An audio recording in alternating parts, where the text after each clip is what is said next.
we're gonna try and make this one as speedy as possible. I am not feeling good, so we're gonna work through this. We got to get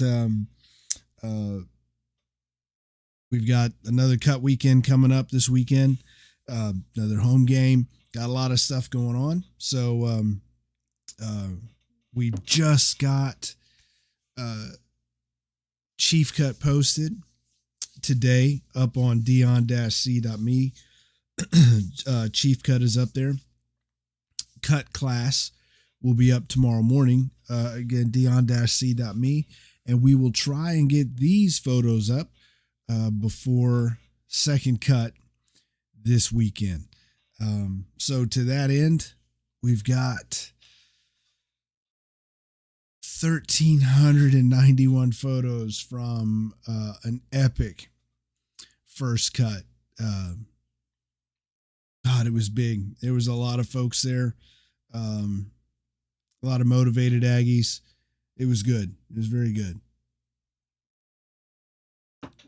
So we'll go ahead and get started and have a look at first cut for Bonfire 2024.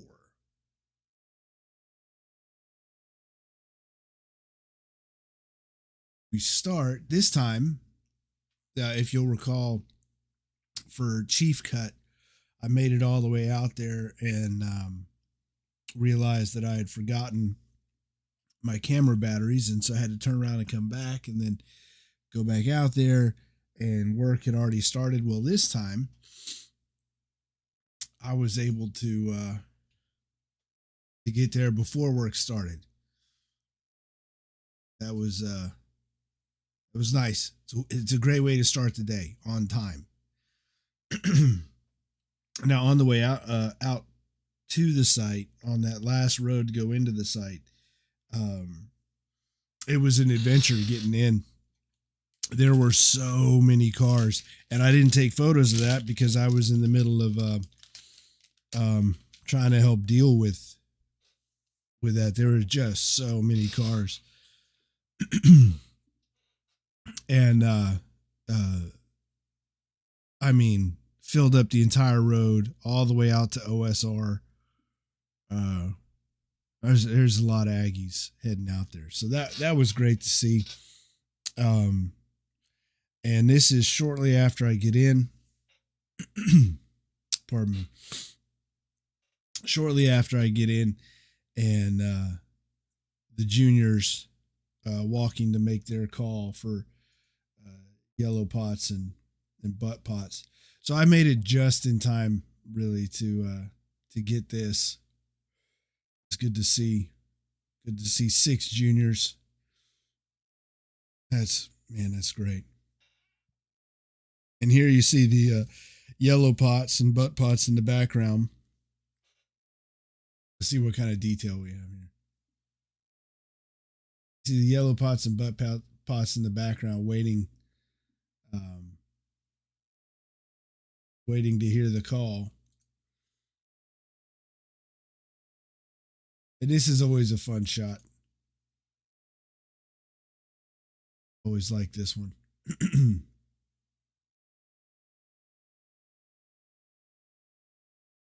Where is it? Here we go. They'll call yellow pots and butt pots for the morning walk and meeting. And the yellow pots and butt pots leave their crews behind and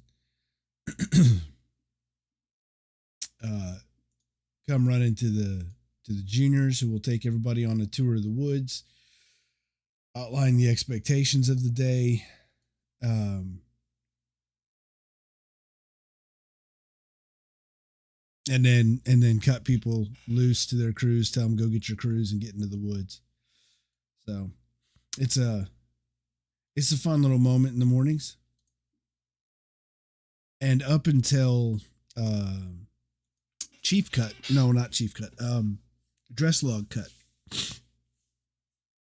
Up until Dress Log Cut, this will be the last time that all of the junior red pots are there for the yellow pots and butt pots call, because starting this coming weekend, second cut, there's going to be load, and so there's going to be unload, and you're going to see the junior head stack is going to be at stack site for that.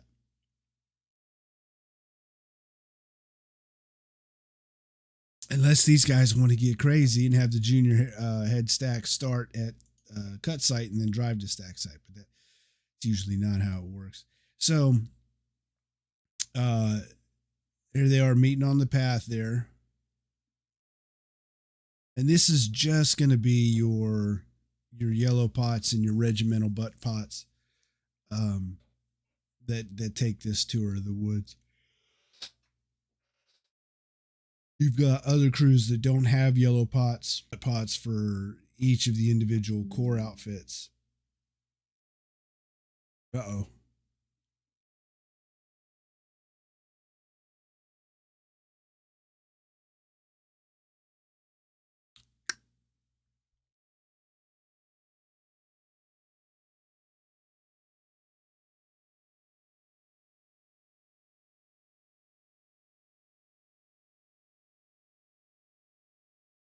All right, we got disconnected there. Looks like, at least that's what the message said.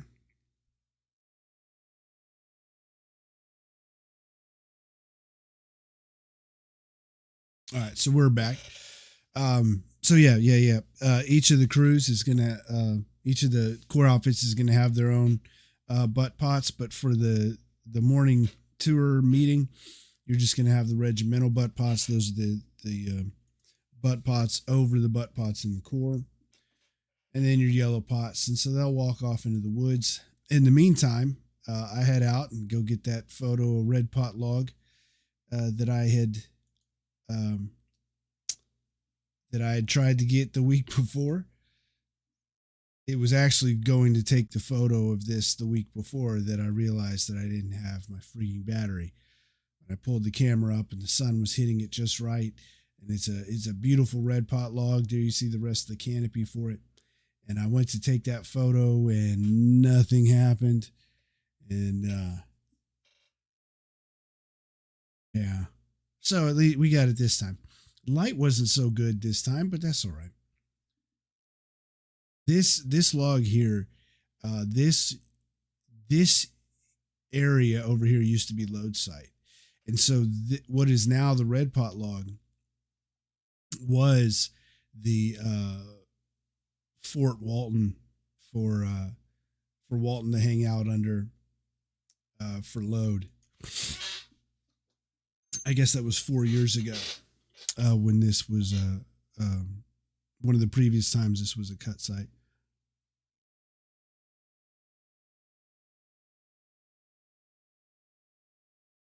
So we're just doing a quick little pass through the through the parking area. Everybody in the morning, senior reds heading that way. Get a look at things for themselves.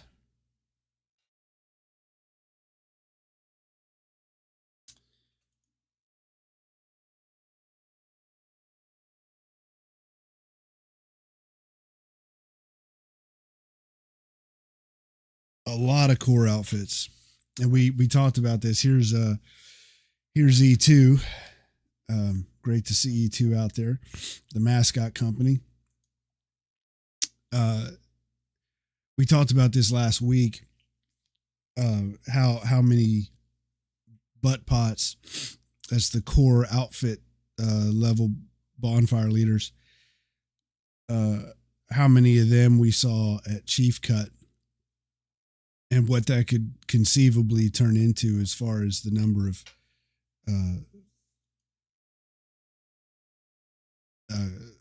core participants.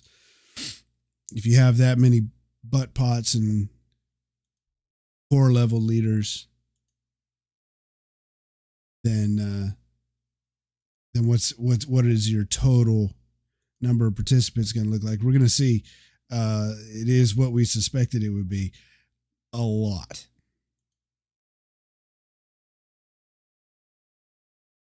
There's Neely. Neely had a great quantity of Aggies this weekend.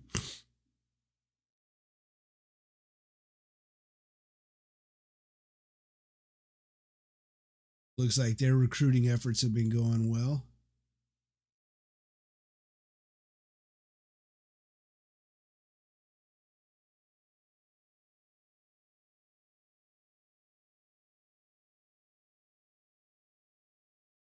More core.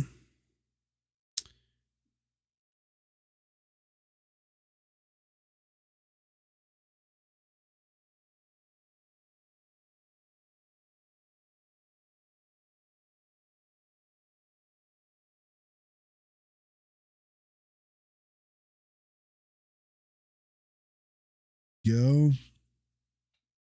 There's Walton heading to load site. This axe here is auto. But that's a story for another day.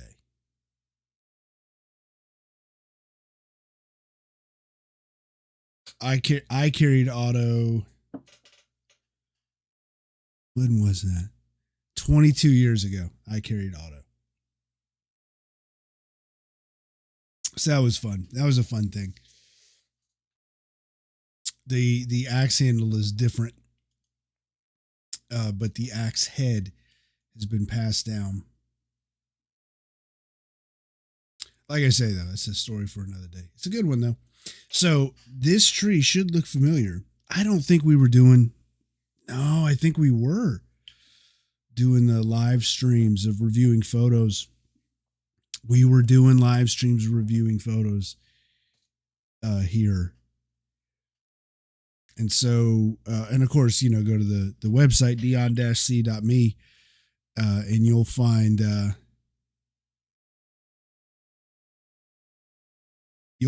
this tree, but in much healthier condition some years ago.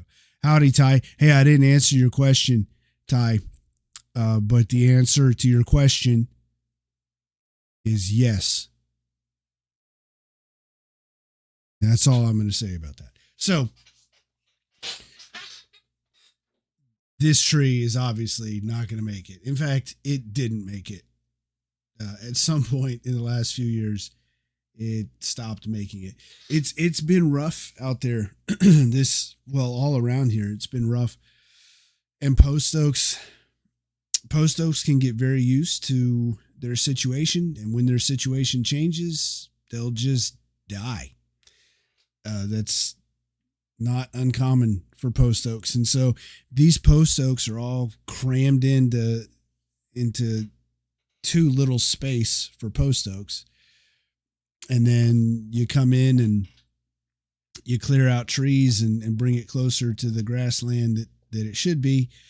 And then some of the ones that are left behind, they don't know what to do with all that extra sun or all that extra water. And then they just die. But the ones that take their place, well, they do great, because then they're living the way they're supposed to live, which is in a pasture without any other trees around.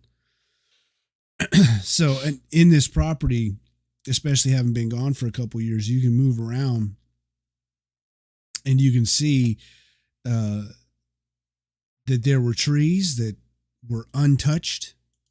An axe didn't touch them. A falling tree didn't touch them. They're in perfect shape. And everything's fine, and then the tree's just mysteriously just dead. You see some of those, and then you see some of the trees that another tree took out a branch as it was falling, and now that tree has lost a big limb, and now it's dead. So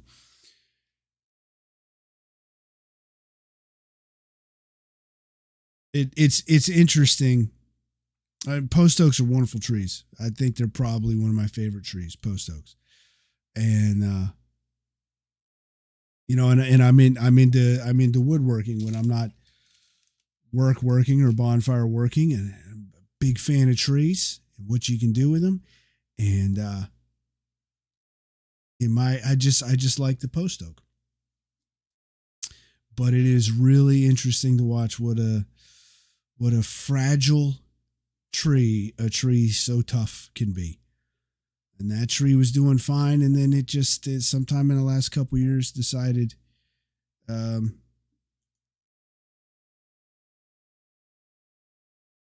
that it's not going to be fine.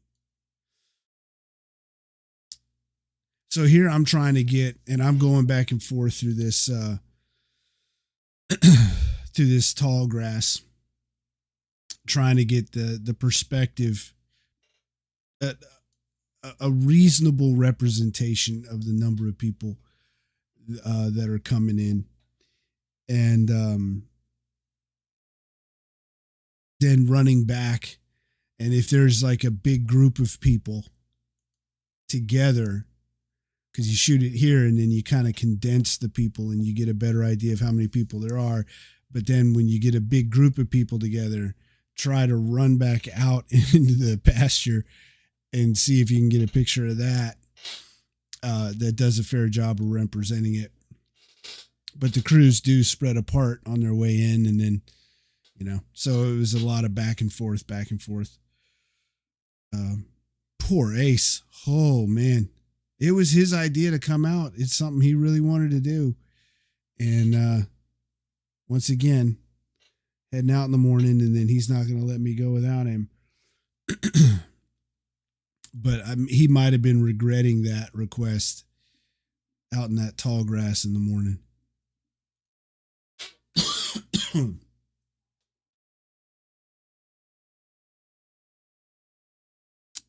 Yeah, Ty, I'll get that to you. And yes, shout out Oak Hollow Creative. That's the woodworking that I do for 9 months out of the year. And even if I have the best intentions, I'm going to figure out how to do both. In the fall, I don't end up doing both. That does not happen. But yeah, Oak Hollow Creative on Instagram, whatever. You see, I like to mess around. I got some post oak in the shop now that just a little bit more seasoning on that, a little bit more air drying, and I've got some ideas, some post oak from Bonfire. So I'm going to be doing some stuff probably in the off season after this season is over. I could probably start using it right now, but like I say, I do a pretty poor job of keeping all of those balls in the air. So it probably won't be till the off season till I can start working with that Bonfire post oak. But we're gonna do some fun stuff with that.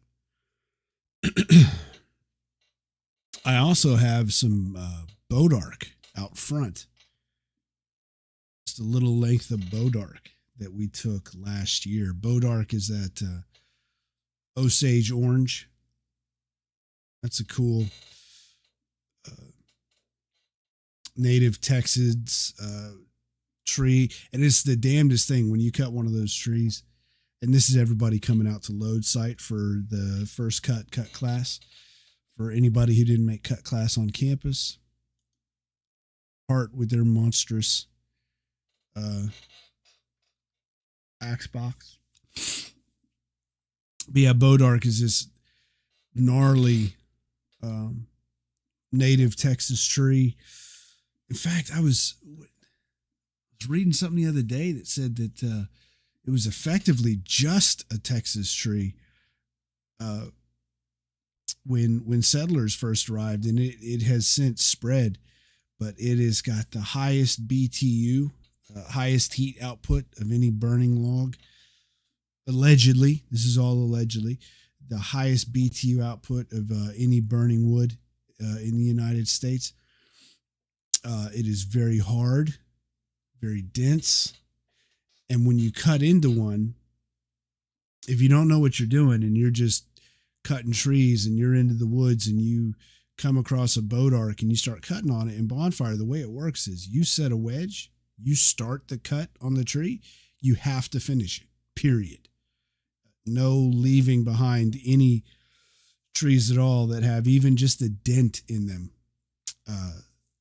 So if you don't know what you're doing and you make the mistake of swinging an axe one time into a bodark tree, you're going to know immediately, because first of all, it is this shock yellow wood, like truly yellow wood, not like they call pine yellow wood. It is truly, truly yellow wood.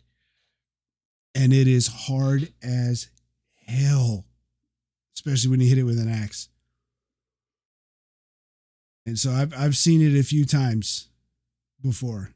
Somebody in the woods accidentally takes one swing on a bodark and immediately regrets their decisions, because now they got to cut the whole damn thing down. And it is brutal. But it's a beautiful wood. And I've got some of it from last year that's seasoning. And it turns this beautiful amber color over time. So it starts with this shock yellow that does not look natural, and then becomes this beautiful amber brown color. And again, a Texas native, so always appreciate that. Big fan of pecan too. Nice if we bumped into some more of that here.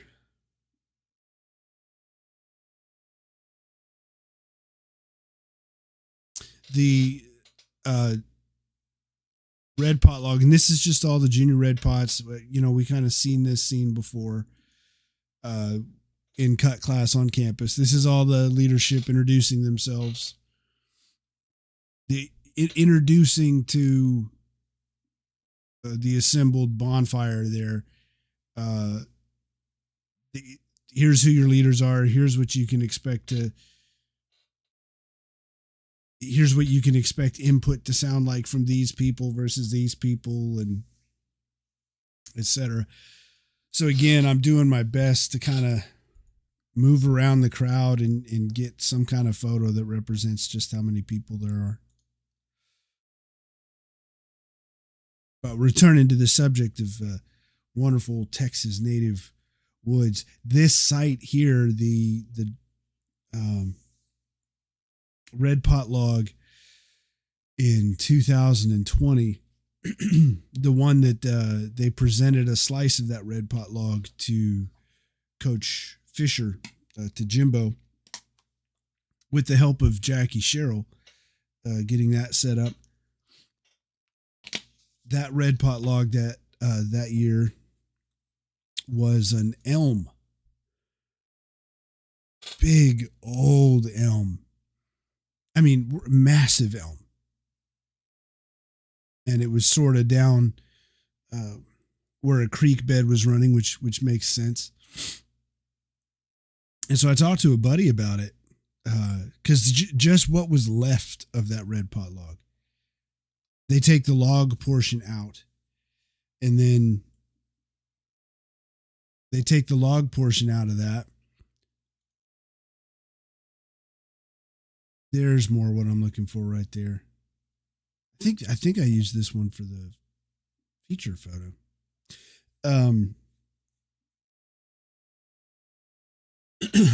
So you take the log out of that, and just what was the branches of this elm could have been reasonable sized trees, just the limbs. And so I messaged the buddy to see if there would be any use for this elm at a furniture maker. And 4 years ago, I was just dabbling, so I wouldn't have been able to do anything with it 4 years ago. Today I would definitely take it and slab it up, but back then I didn't know enough about what I was doing. And so I messaged the buddy to ask him, hey, what can we do with this? And he was the one that explained to me that apparently centuries ago, right? Does that make sense? Yeah. Early 1800s, this part of Texas was just ate up with elm. There was elm everywhere. And this was supposedly one of the places, allegedly, that the nation would go for elm, and we had a lot of quality elm, and especially in the bottoms, where the water would run out there, up out of the river bottoms on the prairies. You'd have your mostly grass and a couple post oak trees, but down there in the bottom, supposedly there was a lot of elm. And then there was some kind of blight that ran through the area and wiped out all of the elms except for just a handful. And so he saw the size of that tree, and his guess was that was probably one of the small handful of elms that actually survived the blight that came through this area and completely decimated the elms here. So his whole point was, there's not enough elm in that tree for a lot of woodwork, and so you're probably not going to find anybody that wants anything to do with it. And so that wound up in a burn pile. But, these are landowners that are, we talked about it last week. This is their fourth time hosting a cut.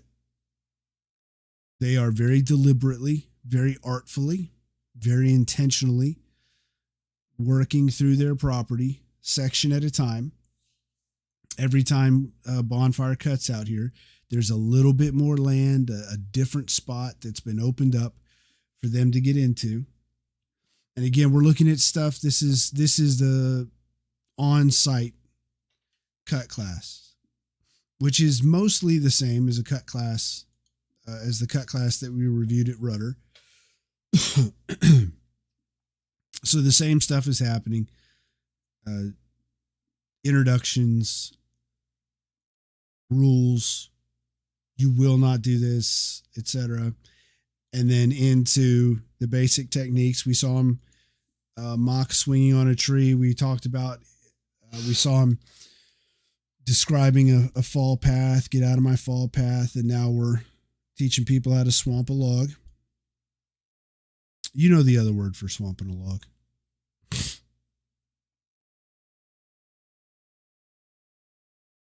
And now they cut everybody loose to the woods, and so the juniors go stomping off. And they are going to be walking all day long. They will not stop walking.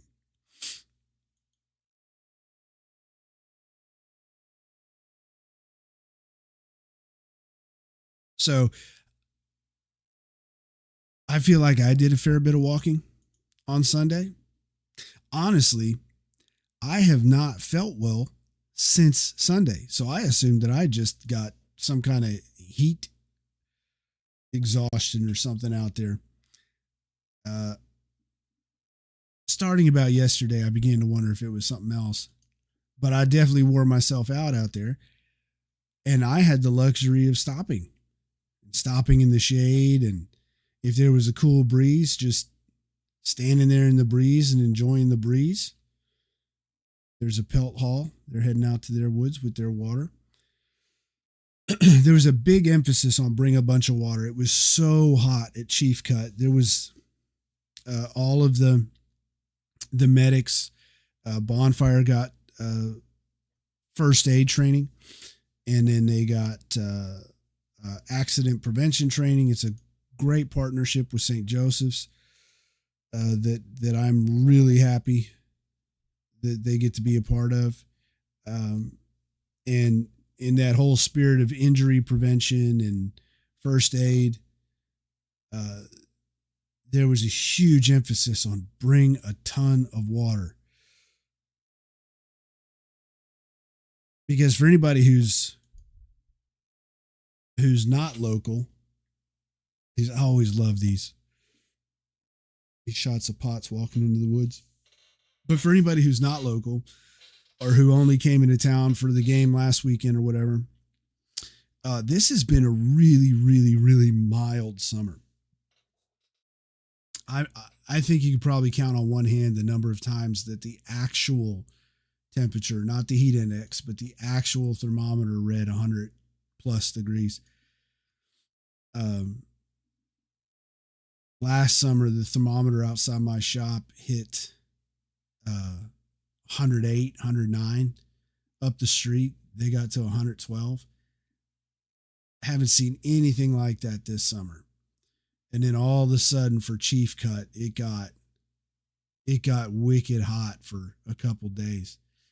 And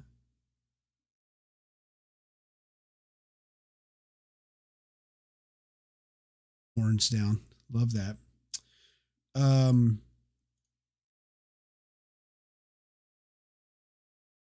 So there was a lot of emphasis on bring a lot of water. And then first cut rolls around and it was temperate, man. It was comfortable. It was a great temperature for first cut. And I think we talked a little bit too last week with Chief Cut about how cut is a little bit sooner these days than some people might remember. That's just sort of a layover from what do you call that? What do you call that thing? COVID. Yeah, from that 2020 COVID season, they started early with, anticipating this is one of the regimental butt pots.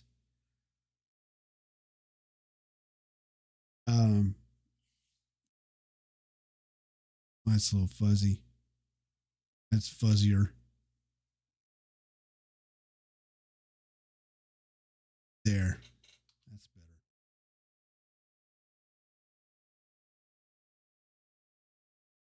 See, if I was shooting film, I wouldn't have taken 6 shots of that name tag.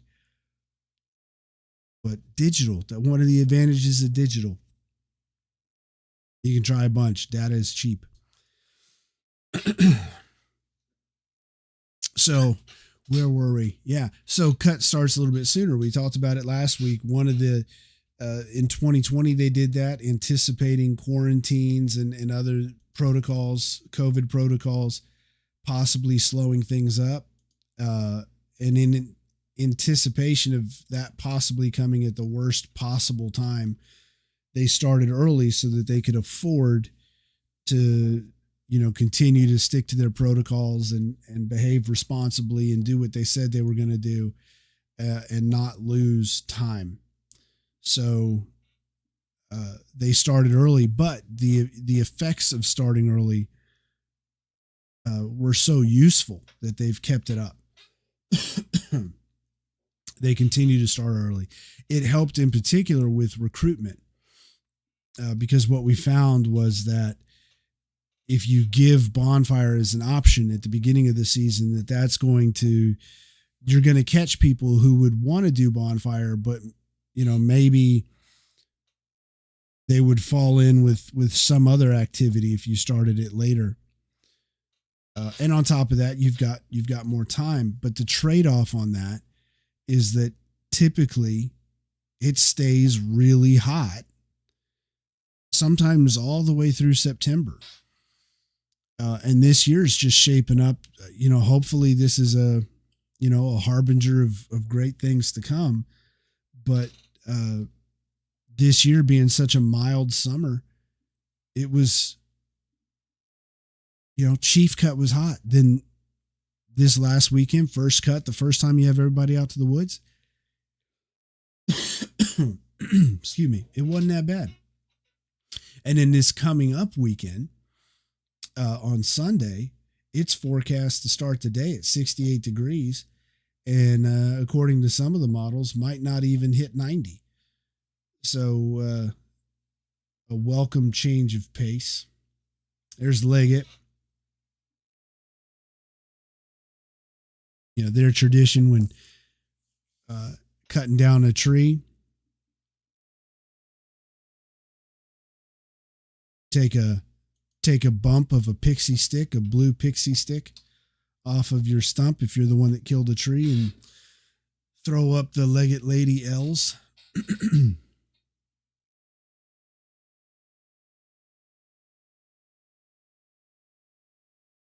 So it looks like they're going to get to have their cake and eat it too this year with a temperate end of the summer that's comfortable, not brutal.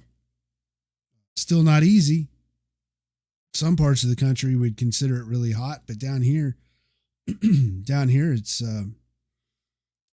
hell. It's practically jacket weather down here.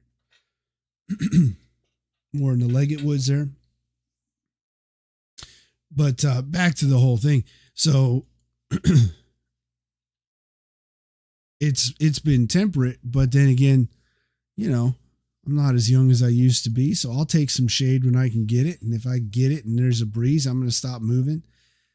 And even so, even though I had the luxury of not moving, taking some time, stopping, talking, watching,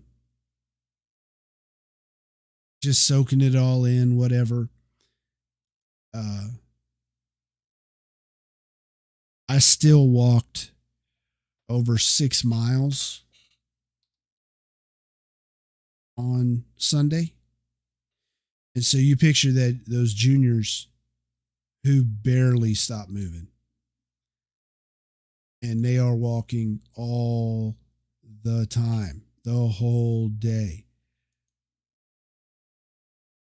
What I should have done was message them before I did this and ask them how many miles they because now they all carry their phones in their pockets and it'll tell you how much you walked.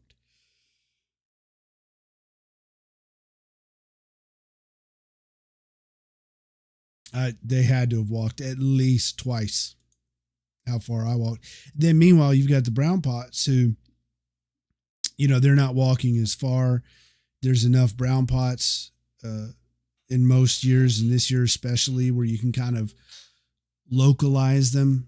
This area here is your primary focus. You go to where you're called if you need help somewhere else, but mostly let's try to keep you in the same spot, familiar with the same people, working with the same people, understanding what the particular group of people around you needs, that kind of thing.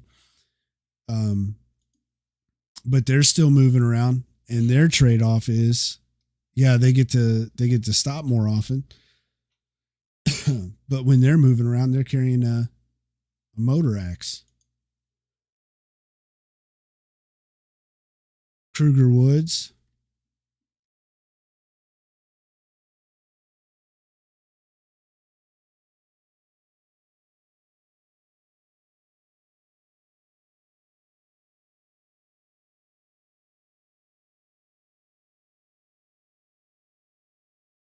They did offer to let me swing on this one, but it was too early in the morning. I wasn't up for it.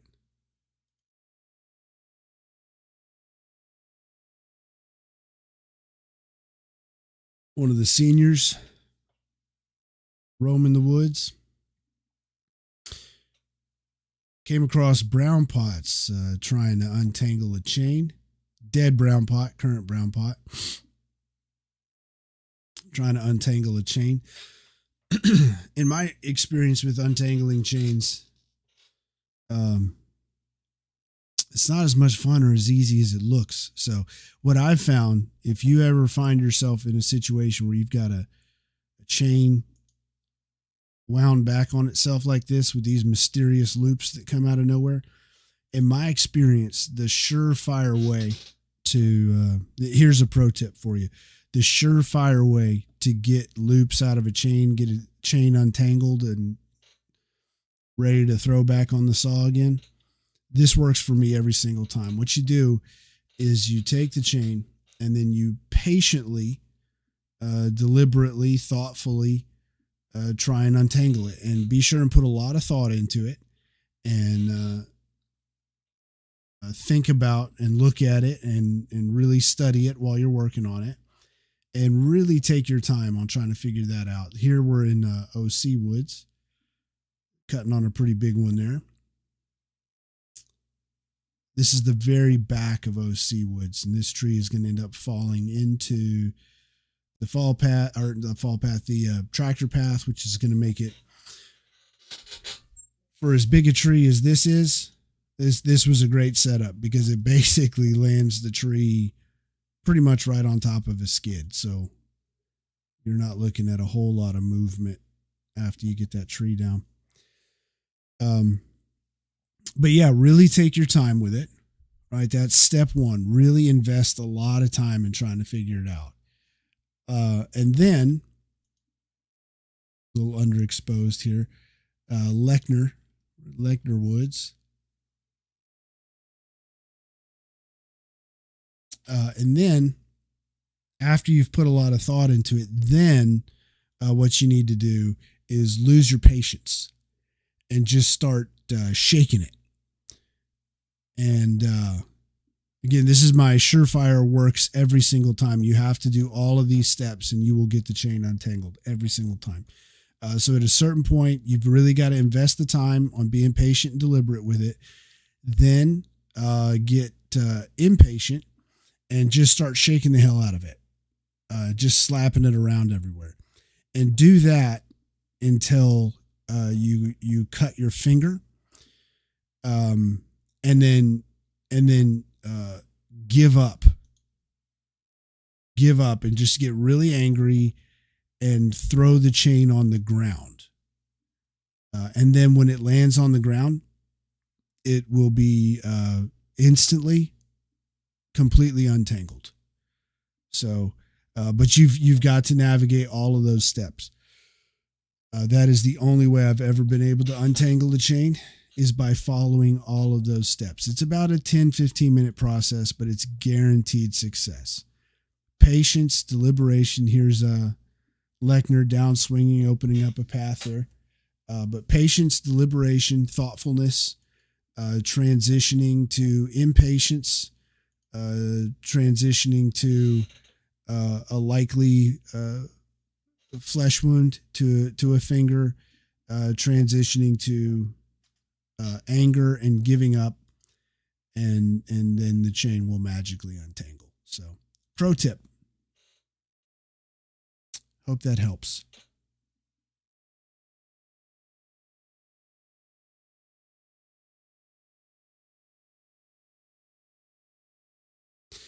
So as I said, we've cut this land 4 times before, but also he's opening up more of the land. The landowners there, they're opening up more all the time. And when they do, Bonfire is moving into land that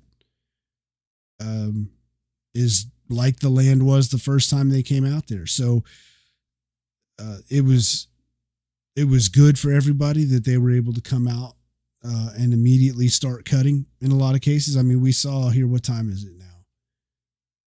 10 a.m., just after 10 a.m. They've already got significant wedges in trees.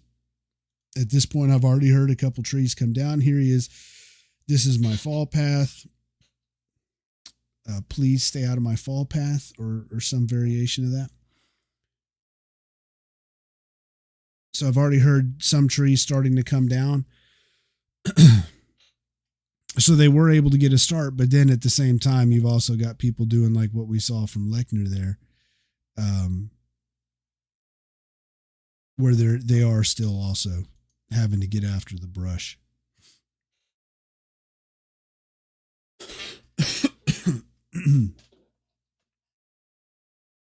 It's fun to come back and visit crews. You've got here, this is a stripe, a virgin stripe. If you're a fish, or if this is your first time in the woods, you wear a stripe. And that's how everybody knows that, you've got the pots are indications of where you come from. And then you get into yellow pots, butt pots, green pots, brown pots, junior red pots, red pots. Your pots indicate your experience level. Well, with the idea in mind that Bonfire is for the fish,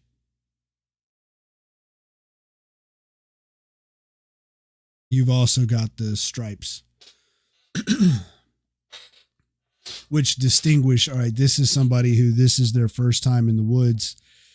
If you are in a situation where you have a problem and you need help solving it, probably somebody with a stripe is not most likely probably not going to be able to answer your question, though they will be invaluable to you in executing the solution. They might not know the solution off the top of their head because this is their first time, their first year out in the woods.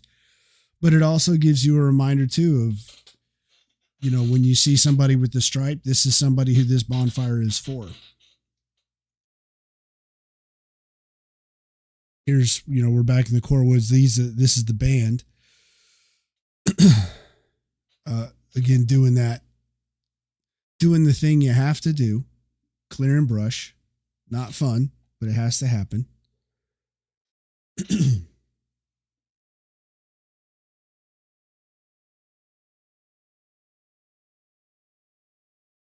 We're just past halfway through, so that's good. I feel like I'm getting worse by the minute here, by the way.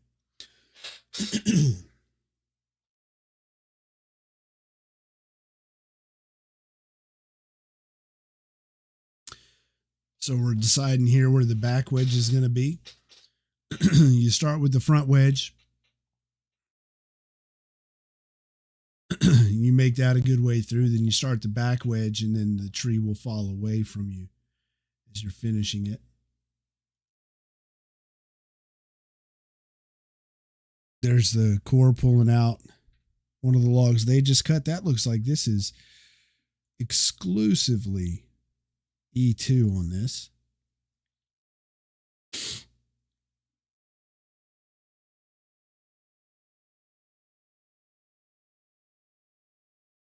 I mentioned last week I hadn't seen E2 in the woods in years. And so it was great to see not only E2 in the woods, but I don't have the numbers in front of me. But if I were to take a guess, I'd say that quite possibly E2 had the largest number of fish in the woods of any of the core outfits. I might be wrong. Don't mean to hurt anybody's feelings if I am. But that's what it looked like to me. And here's this tree coming down. For the record, I am well out of the fall path here. I've just got my zoom on.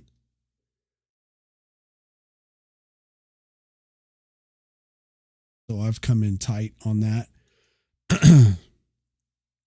I'm out of the way. They treat me the same as everybody else. You're in a fall path, what have you.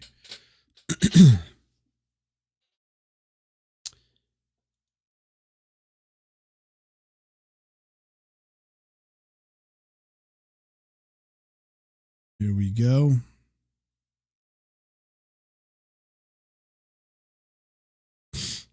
Oh yeah, so what I was saying was it's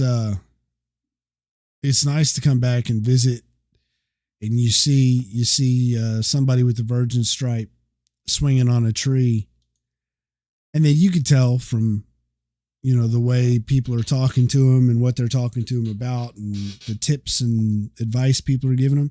You could tell if it's somebody's first tree or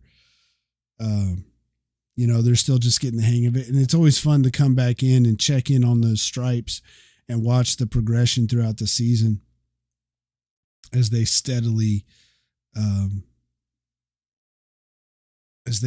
get better every time. And by the end of the season, it looks like this is something that they've done their entire life.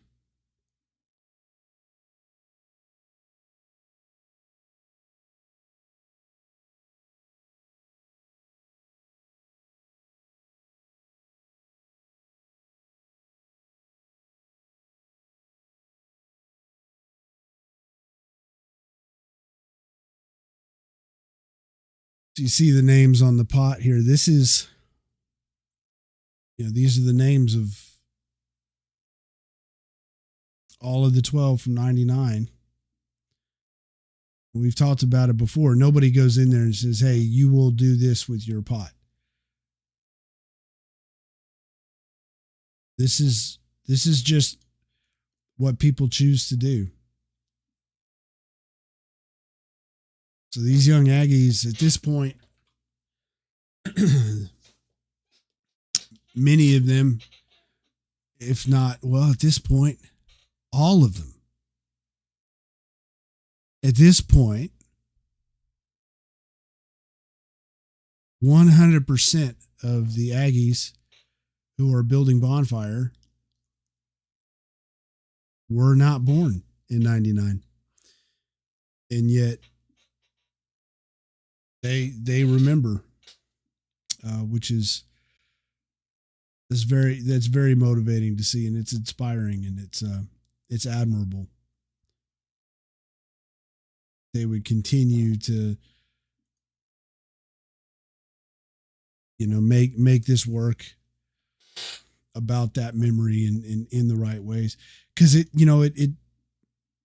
also reminds you of the stakes, and it also reminds you to be responsible in your conduct, do things the right way.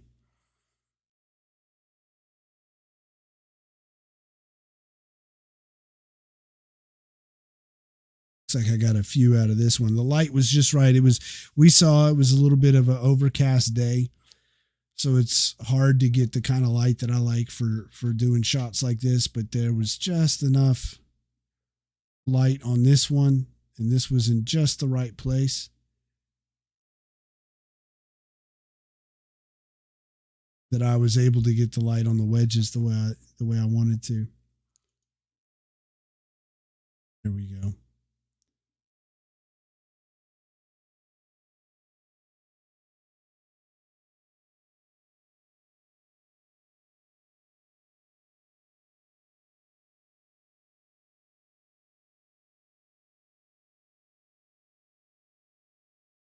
And I'm hoping that I got the one I was looking for out of this one. This is the tree. If memory serves, this is the tree.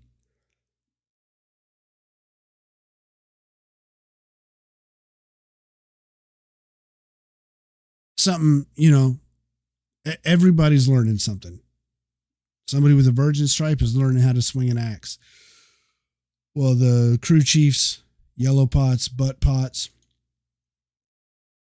in most cases, last time they were in the woods, they were fish. And now here they are, and they're running crews. So, of course, they're still going to be learning stuff too. And one of the things that they learned on this, and they were talking about what they learned even before this tree came down.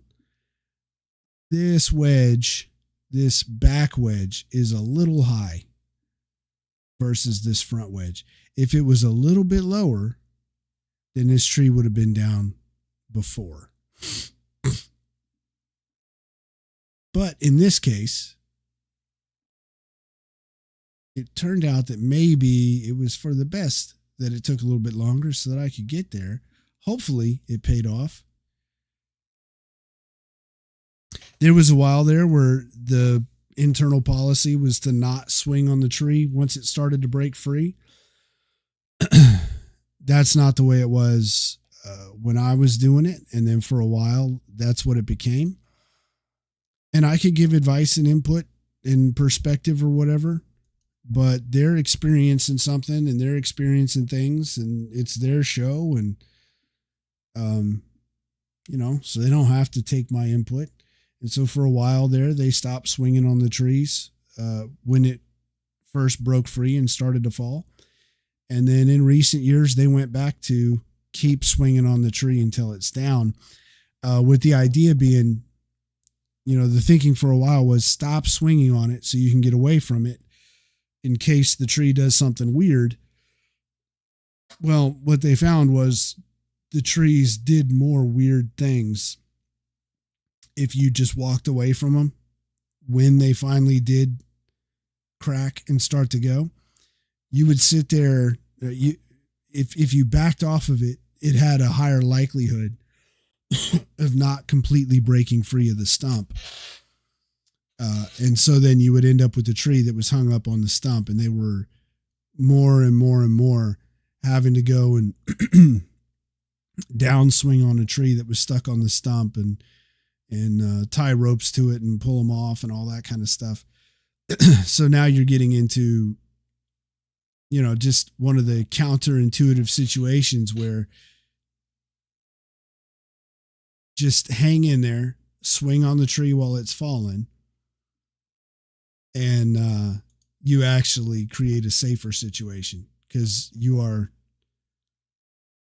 more likely to get that tree to break off of the stump and not have to create this new work. So there's what I was looking for. There it is right there. I feel like I got it. Yeah, he was motivated. I think everybody was motivated on that tree. That tree took a while from the sounds of it. Here they're about to hike out a tree if memory serves. Yep, they're hiking a tree out. So if a tree lands itself in a brush path, or in this case, sort of off into a gully a little bit, whatever the situation, if a tree puts itself somewhere where you're not going to be able to get everybody on it to carry it, then you do a hike. And everybody gets down over the log, and then whoever's calling the log will say down, set, hike. And then, one hike at a time, 6 inches at a time, you just pull that log back. And then when you can't touch anymore because it's been pushed past you, you get up and you come to the end, and then you get back at the end of the line and you just down, set, hike it into a spot. You're not going to move it very far hiking it. That's not going to be a good use of your time, but you at least move it to a point where everybody can get on it and you can carry it.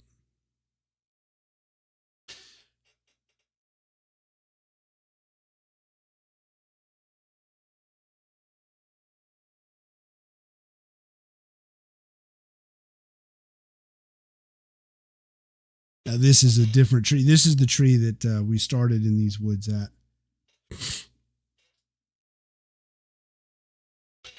And this was a pretty short hike. I mean, this was a tree length away from the skid. And the skids, again, those are the small logs. High ports, quite often in a high port, is what you call a log that two people can carry.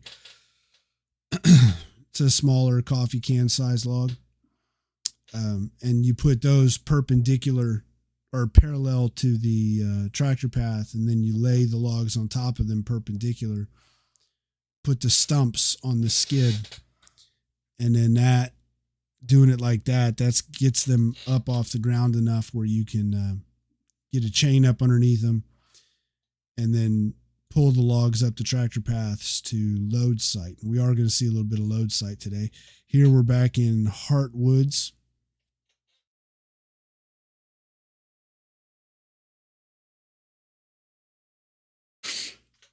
So one of the challenges, you get the nice perk of being on a site that you've been on before. Here is Neely, and was it a Pelt who was back here? It was Neely and a Pelt that was back here, if I'm remembering right.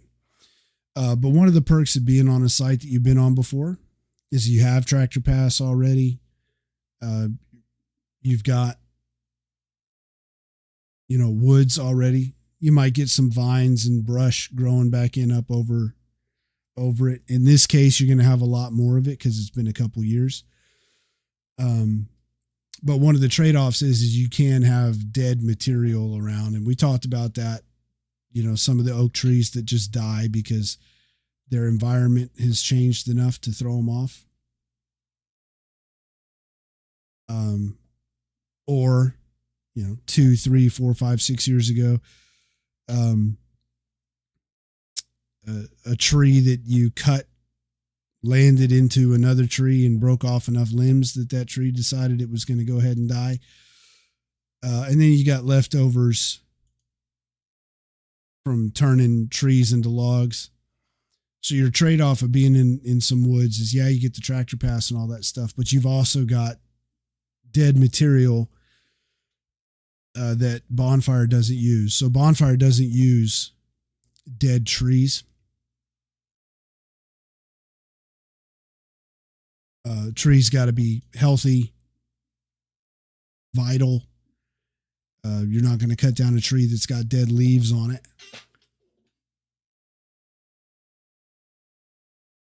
In the case of a post oak, at this time of year, so the trees have not yet started shedding, especially with the mild summer that we've had. Some summers, if it's a really, really bad summer, you will see the trees start shedding a little bit early. Because in Texas, during a bad summer, the seasons don't change; they relent, and so you'll see the trees just go, all right, they're going to phone it in until next year, and they're going to drop all their leaves.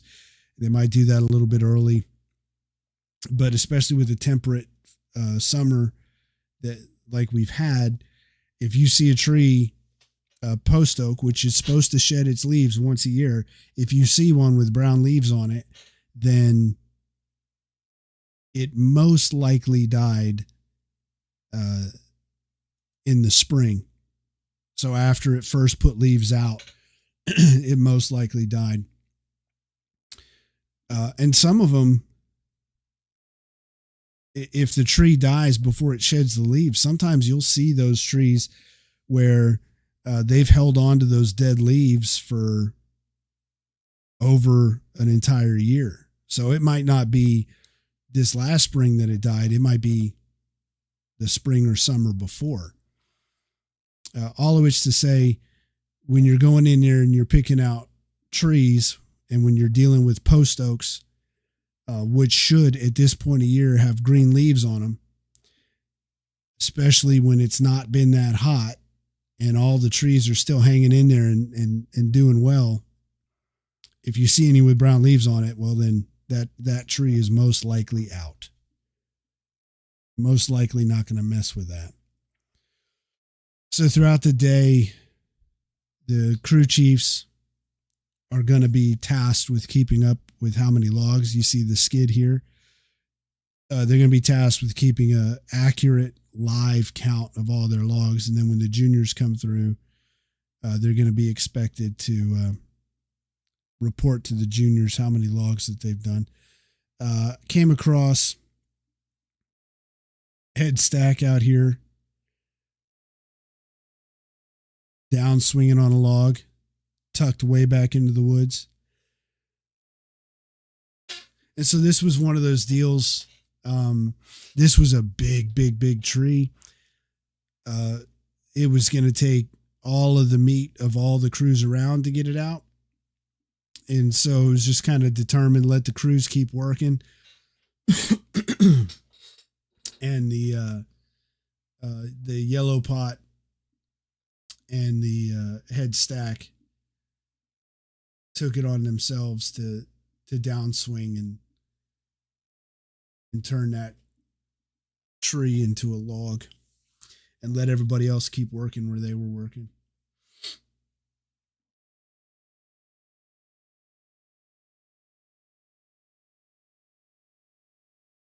So out at load site, they're doing work. We've seen this over the past years. We've seen this happen in the morning. They decided to do this at noon.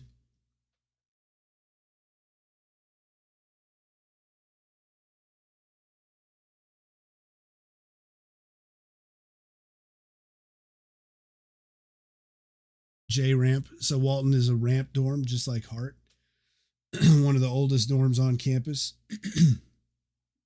And so it's divided up into ramps.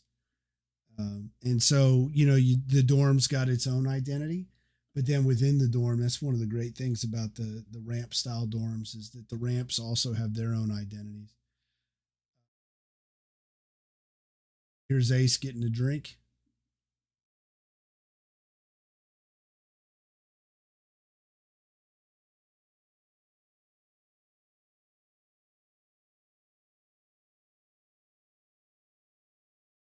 Now we're going to get to see some of load. I had to scramble to try and get this, and it didn't work out. Obviously, this shot did not work out. Thanks, Ace. Well, what they're doing is they're getting everybody practiced on getting synced up. When you're putting a log on a truck, everybody's got to be in perfect sync. The saying is on the TR of truck. So when you're putting a log on the truck, the load pot is going to be up there and he's going to call that. And then when it's time to put the log on, he's going to say on the truck. And what everybody's got to practice is doing that in perfect sync, with the idea being everybody makes their move on the TR of truck. So on the truck, that's when you start throwing the log onto the truck.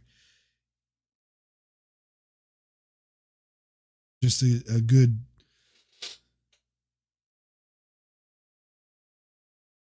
clear,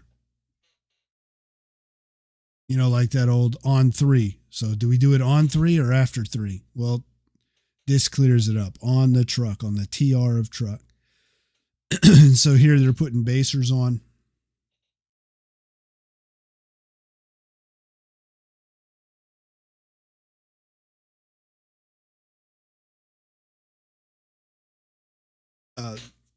Walton is being helped out by the Corps, not just today, but all year, which is, we talked about it a little bit last week. That's going to be, I'm really happy to see that. Walton was exclusively doing load for a while, but it's going to be good to get a Corps outfit in there helping because, the Corps, that's something that the Corps did before. Load was not just a Walton thing. Walton had a partnered up Corps outfit always to help them with load. And so it's going to be great this year to see, Walton continue to do the load, but then be able to, work with the Corps again.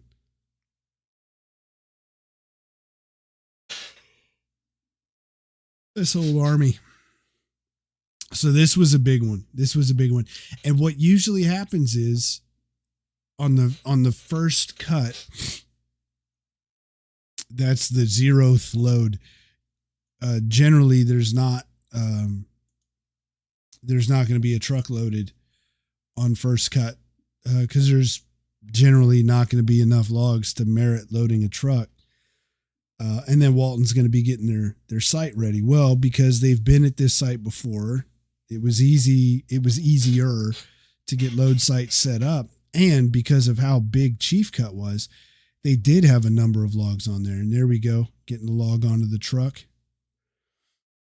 They did have a number of logs on there on load site. So they did go ahead and load up a truck, which was good to see.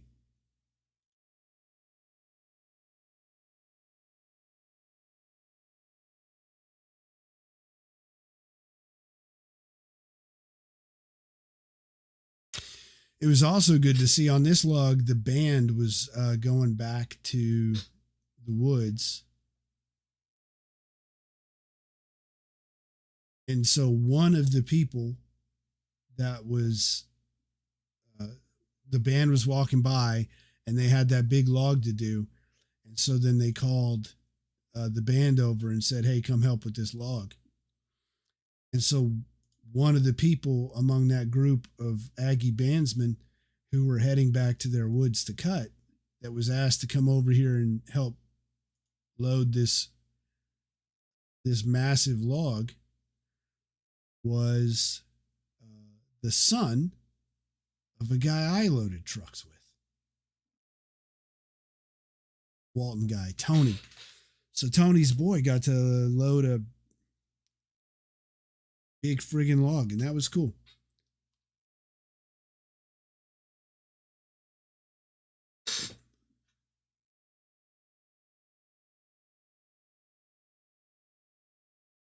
We saw Tony last year in some photos from father-son cut.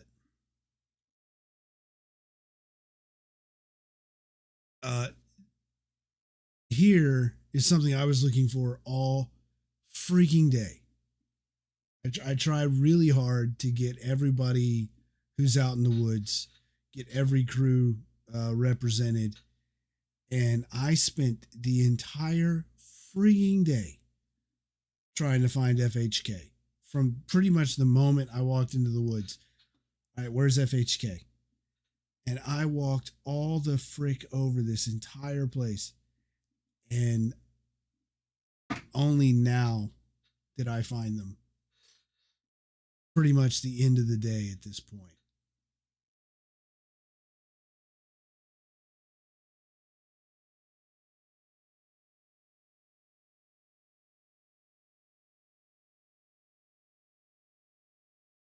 This tree here coming down here represented pretty much all of the shade that was left where they were. So they got the win. They lost all their shade.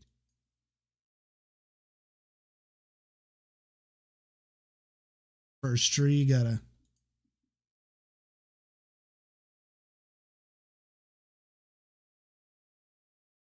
get your photo with your chip.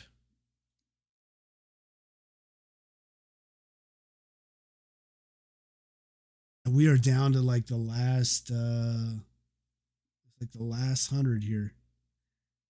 Pounding down the truck sticks.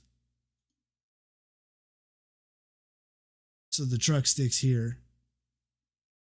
Those are what keeps the logs on the truck being transported.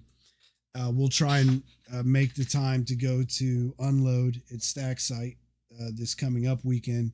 This coming up weekend will be the first full real load, and it will also be the first, therefore, the first unloads. So we'll try to make the time to go out there to Stack Site and see unload, and you'll see how those truck sticks are handled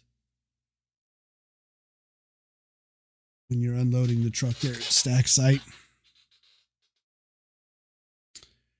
Back in Kruger Woods, back up at the front. Getting pretty close to the end of the day for me. Juniors still making their laps. At this point, finally, like I said, it was it's been a mild summer, but at this point in the day, I was getting pretty close to the end of my rope. I was worn slap out already. And poor Ace, man. He was doing good. He was keeping up. Everything was fine. And then all of a sudden, he just hit a wall. Probably about the same time that I did. He was done. And so I figured right shortly after this, it would be time to start heading home.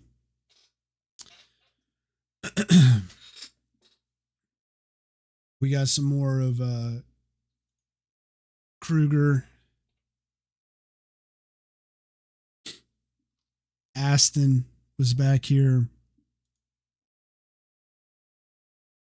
That's Kruger. But we got some more of Aston back here.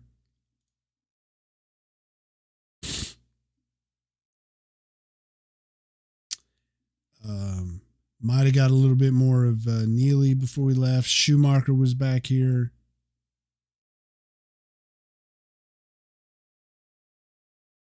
And then called it a day. There's Schumacher. Moving one of their logs.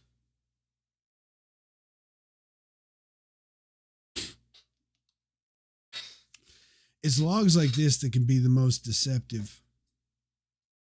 Because you get a big tree and you bring that down and you haven't figured out yet if where you're going to cut it and what you're going to turn it into.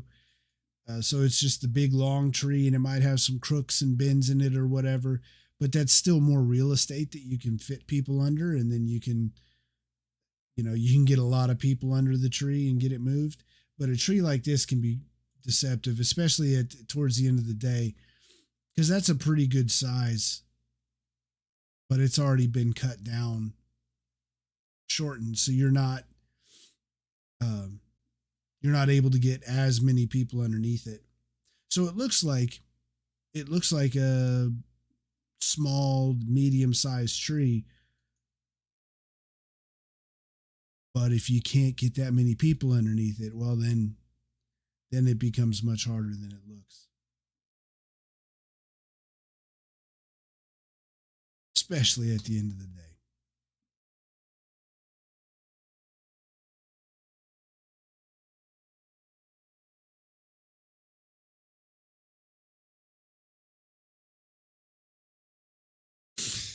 And there we go. That is first cut. God, it was a great first cut. Covered a lot of square footage. A lot of trees came out of those woods. A lot of Aggies participated. Lots of motivation. Saw lots of stripes out there. Um, Core was huge. Non-rig crews were huge. You got Walton doing load with the core again, like old Army days. It is a great day. Great day. And so this coming weekend, Sunday, will be cut 2, the second cut. Like we talked about, the temperature will be just fine. Starting out allegedly in the 60s on Sunday, and then maybe allegedly not even hitting 90 degrees. It's going to be a great day for a second cut. And we'll have beat the hell out of McNeese State, I guess is who it is this week. I don't know. So motivation will be high. It's going to be a great time. Check out bonfire.ag for all the details about Bonfire 2024. Follow Bonfire at Student Bonfire on Instagram, Bonfire on Facebook. The gallery at Dion C Gallery on Instagram, Dion C Gallery on Facebook, Dion-C.me. Check out the podcast, Perimeter Fires Podcast. Just look up Perimeter Fires on Apple, Spotify, wherever you get them. Spotify's got the video. We've got a cool podcast with Frank Cox, head yell leader, class of 1965, and chief of Bonfire. We did a little tour of campus. In the video portion of that, if you go to Spotify, is actually a map that's following us around as we're talking and getting the Frank Cox tour. Part 1 went up last week. Next week, we're going to put up part 2. So check out the Perimeter Fires podcast, all the good stuff. Stay motivated and build the hell out of Bonfire 2024. It's going to be a great one. Giga Maggies.